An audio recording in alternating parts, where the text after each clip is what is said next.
Bonjour à toutes et à tous, bienvenue pour le débrief du dernier match du Barça dans cette tournée américaine, donc face aux New York Red Bulls. Victoire 2-0 du Barça.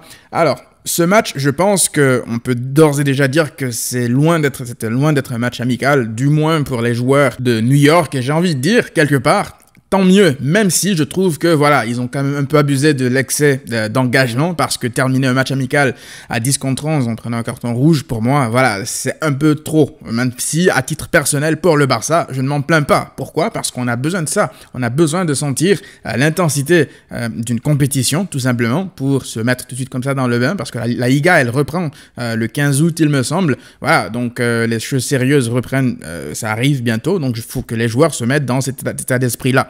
Aujourd'hui, je pense que cette équipe de New York, c'est pas une équipe, en gros, je vais pas la minimiser. Pour moi, ce soir, le Barça a affronté une équipe de Première Ligue, typiquement, ou alors une équipe de Bundesliga. C'est-à-dire que c'est une équipe qui va te mettre de l'intensité de fou, une équipe, voilà, qui va essayer de jouer sur la force physique. Ça m'a rappelé, allez, toute proportion gardée, bien sûr, Francfort, un peu à l'aller, avec, voilà, les coups qu'il mettait, le fait qu'il vienne nous chercher très haut dans l'agressivité. Et je trouve que le Barça a bien géré dans la globalité. Le Barça a pris 5 minutes, 10 minutes pour rentrer dans le match, pour se mettre dans le bain, pour comprendre que ça ne sera pas un match amical aujourd'hui, parce que l'équipe d'en face, ils viennent pas nous regarder jouer à la baballe. Donc voilà, le Barça, je trouve que on a quand même bien contenu cette équipe de New York, qui ne se sont pas procuré, pour moi, de grosses occasions. Je n'ai pas vu Ter Stegen, en tout cas, faire de parade, ni Peña, d'ailleurs, en deuxième mi-temps. Donc voilà, ça prouve que le Barça, malgré l'excès d'engagement, malgré l'intensité d'en face, qu'on a bien géré le tout, parce que le Barça, aujourd'hui encore, on aurait dû gagner ce match au moins par 4-5 buts d'écart. Alors, on va parler tout de suite de Robert Lewandowski, parce que je sais qu'il y a des gens qui vont commencer à dire « Gné, gné, gné, Robert Lewandowski n'a toujours pas marqué, les gars, tranquille. » On parle de Robert Lewandowski là. C'est pas comme si c'est un joueur qui arrive, qui doit encore tout prouver à l'Europe ou quoi que ce soit. On connaît ses qualités, on sait ce dont il est capable lorsqu'il est à 100%. Moi aujourd'hui, Robert Lewandowski, même il aurait raté, je veux dire, 100 milliards d'occasions ce soir, ou même depuis qu'il est arrivé. Ça ne m'inquiéterait pas parce que je sais ce qu'il va te donner durant la saison. On le sait tous, c'est une valeur sûre. Alors oui, pour l'instant, il rate des occasions. Enfin, je dirais même pas il rate des occasions, je dirais il ne marque pas. Parce que bon, c'est pas non plus des tapines qu'il rate ou des face-à-face, voilà, où il est confortable dans une situation de 1 contre 1 qu'il rate. Non, c'est des occasions manquées. Ça peut arriver à tout le monde. Je vais pas m'inquiéter. Pourquoi? Parce que moi, l'impression que j'ai lorsque je le vois jouer, c'est que la pression du premier but sous ces nouvelles couleurs, ça commence à peser sur lui. Et qu'on le veuille ou non, même si tu es Messi ou peu importe, tu arrives dans un nouveau club, tu es attendu, tu as tous les projecteurs sur toi, avant que tu ne marques ton premier but, tu as toujours cette petite pression là. C'est comme si toi, dans la vie de tous les jours, tu as l'habitude de faire quelque chose de manière inconsciente, tu fermes les yeux, limite tu le fais. Un truc que tu fais de manière vraiment systématique, tous les jours, un truc que tu as l'habitude de faire sans réfléchir, je peux te garantir que le jour où tu vas te poser pour commencer à réfléchir à comment est-ce que je dois m'y prendre déjà pour faire. C'est vrai que j'ai l'habitude de faire ci comme ça, mais le jour où tu vas y penser pour le faire, tu vas être moins à l'aise que lorsque tu le fais de manière naturelle, en fait, de manière inconsciente. Je sais pas si vous voyez ce que je veux dire, mais je pense que Robert Lewandowski, c'est ça aujourd'hui qui pèse dans sa tête. Parce que le but, on le sait, c'est naturel avec lui. C'est comme une seconde nature. C'est quelque chose qui arrive, c'est comme ça. Et là, t'as l'impression qu'il y a ce poids-là, voilà, il faut absolument que je marque, parce que voilà, il y a une pression sur moi, faut que je marque, faut que je marque. Et c'est ça, aujourd'hui, je pense qu'il doit aussi un peu peser sur lui, mais je ne m'inquiète absolument pas pour lui. Quand les buts vont commencer à rentrer avec lui, ça va s'enchaîner tout simplement, je peux vous le garantir. On fera le bilan ensemble ici dans quelques semaines. Mais écoutez, si Robert Lewandowski a toujours du mal à marquer dans quelques semaines, moi je lui conseillerais de faire appel à l'aide de Ousmane Dembélé pour lui montrer comment marquer des buts. Parce que oui, aujourd'hui Dembélé c'est devenu Prime R9 là, c'est-à-dire que le type, il ne rate plus rien devant le but. On vit dans le multivers là, je veux dire, si on nous avait dit il y a encore quelques semaines que Dembélé aurait enchaîné les buts et que Robert Lewandowski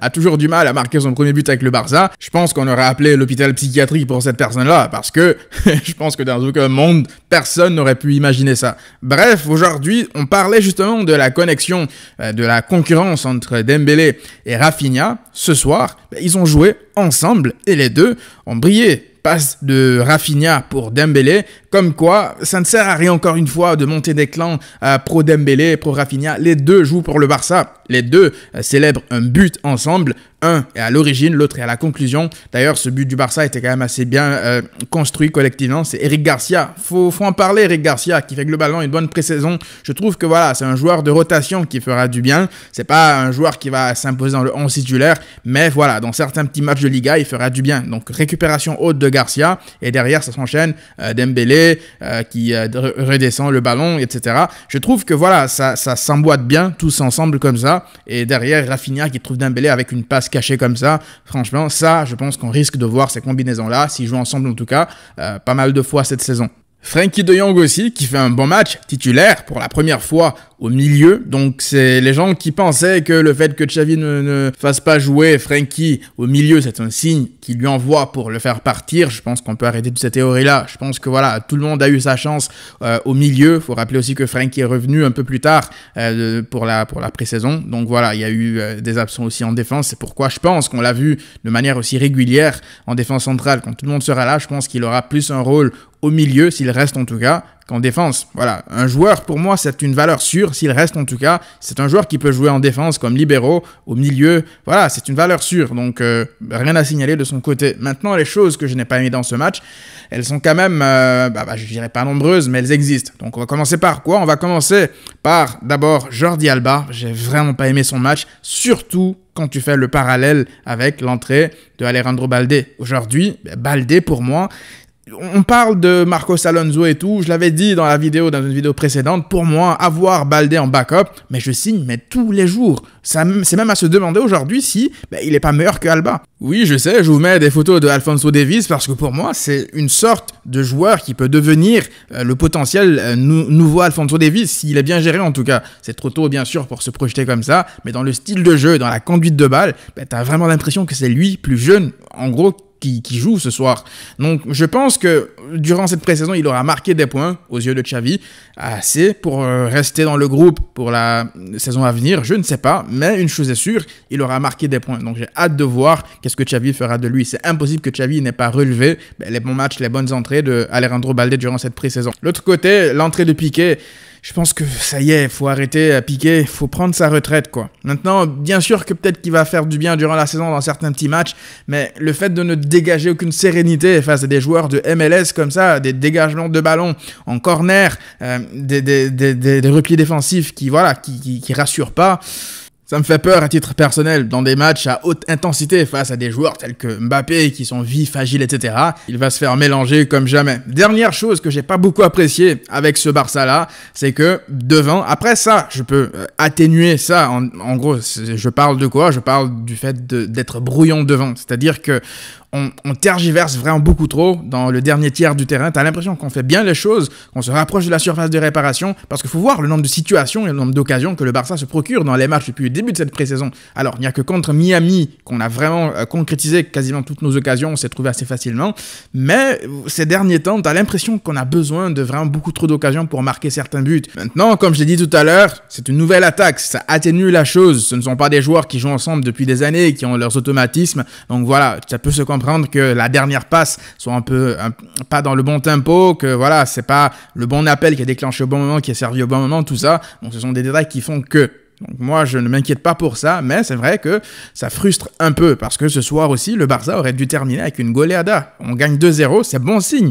qu'on termine avec un score de 2-0 et qu'on en attende plus encore de cette équipe, parce qu'on sent que le potentiel d'en faire plus est là. Maintenant, la tournée américaine est terminée. Prochain match, ça va être le Gamper. Ça sera pour moi le dernier match de préparation avant le début de la saison. Je pense qu'on se rapprochera encore plus d'une équipe type qu'on verra ce soir-là sous Xavi. Et cette tournée américaine, globalement, elle est satisfaisante. Le Barça n'a perdu aucun match. Le Barça s'est montré dominant quasiment durant tous ces matchs-là. Et même lorsque l'adversaire montre de l'intensité énorme comme ce soir, le Barça réussit à maîtriser, même si il reste encore des automatismes devant pour pouvoir être plus clinique devant le but. Mais je pense que ça viendra au courant de la saison. Dites-moi qu'est-ce que vous en avez pensé. Qu'est-ce que vous avez pensé de la tournée globalement? Qu'est-ce que vous avez pensé de ce match? Je lirai absolument tous les commentaires. J'ai hâte de lire ça. On se retrouve pour une prochaine vidéo. D'ici là, prenez tous soin de vous et à très vite.